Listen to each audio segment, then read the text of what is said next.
Shepherd. I am the founder, creative director, and the chief curator for the inaugural In the Paint exhibition with the Los Angeles Lakers, sponsored by DWS. I'd like to welcome all of you. This is what we consider our sacred house. It's a sanctuary for visual artists and artistic creation. And to our big brother, Mr. Carmelo Anthony, what we all have witnessed over the years is a prince who has become his own king.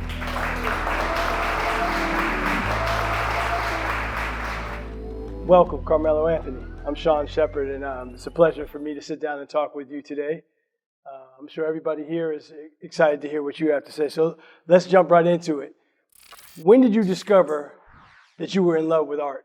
Well, I didn't know I was in love with art. I mean, in our community, in the Black community, growing up, you saw it. You saw graffiti, you saw street art. So I realized that I was growing up in the art world, in the art community, in the art society without even knowing that.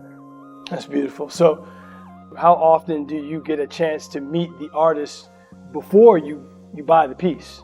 Well, often I try to tap into the artist as much as possible. I try to tap into the thinking process, the creativity process, what they inspired by at that moment, what they reading, what they watching, what they listening to, places that they've traveled. You know, all of that stuff comes out in an art piece. You don't just look at an art piece and it's one-dimensional. It shouldn't be one-dimensional when you look at an art piece. It should take you through a journey. It should take you through a rhythm. You should feel good about it. And you know an art piece is yours when you can feel it and you're looking at it. Right. So I've been told that you own over 40 pieces of art and counting. Yeah. So what story would those pieces tell about you, Carmelo Anthony, the person?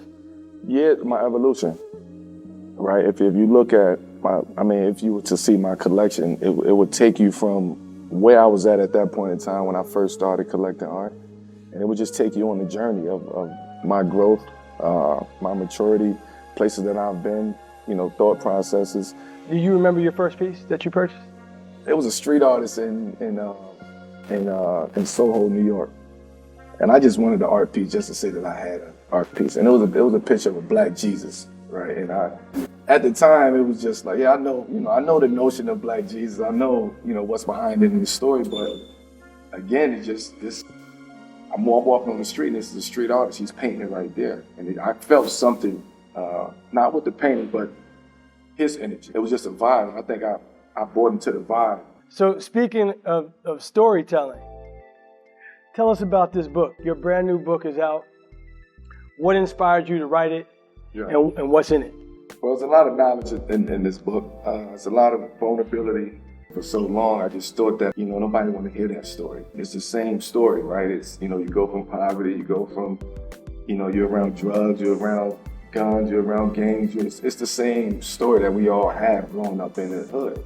So I try to figure out what was different. I feel like I'm still connected to multiple generations. Generation that came before me, little shorty right here generation, my generation. I felt like I was in a therapy session with all of you guys and everybody who actually read the book. It sounds like an artist.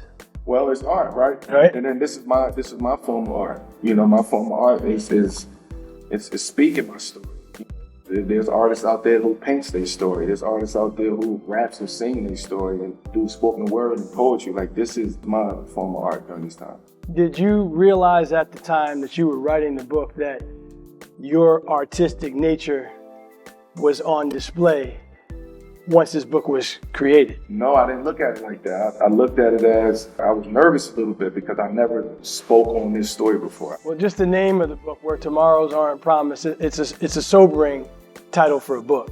Yeah, it took me a while to come up with that. It's the mindset of we live it in, might not survive tomorrow. So there's no promises in those environments. Why should we spotlight artists of color at all? Our story alone is an art piece. Each Black person's story alone is art. So now there's different forms of being able to have your voice being heard, which is through art. So we have to, man, because that's where the creativity comes from. So In the Paint does an outstanding job of providing exposure to artists of color. How do you think we can provide exposure to artists of color around the country and not just here in Los Angeles? Awareness. I think people like myself get involved with the artists. But also, I think sometimes people think that buying art is a fad. It's just, I just want to buy a piece of art because I need a piece of art, and just to say I have a piece of art. Right. When you actually get a chance to see and discover these artists and know the process and the journey that it took for even that one piece of art. An artist could draw one piece of art or paint one piece of art and never paint again because the creativity just stops. It's a blank. It's a brain lock. You have to be motivated. You got to be creative. You got to want to do it. You got to feel some type of pain. And I think when you see young artists, young black artists, when you see their art, that's their pain. That brushstroke is their pain and what they're going through. So we have to lift, one another up for sure. DWS has made a point of investing in and spotlighting artists of color. Why should other companies do the same? I think it's time to step up. It's too many creatives out there that's being left behind. And I just think everybody needs to do their part. It's giving back, right? It's giving back to the community. It's helping uplift other artists, up-and-coming artists. I don't even want to call them artists, right? I like creatives. Uplift other creators to be able to tell their story, bring it to the forefront, bring it to more people. Because at the end of the day, man, we have to tell our story. And most people tell it in different forms, and I just want to be there to uplift those artists and be a part of that. Well, Carmelo, I want to thank you for taking the time to talk with us. I hope the next time I'm sitting down with you is when you're getting inducted into the Hall of Fame, because we know that's coming, right? That's coming. That's coming. Thank you. Absolutely. Thank you.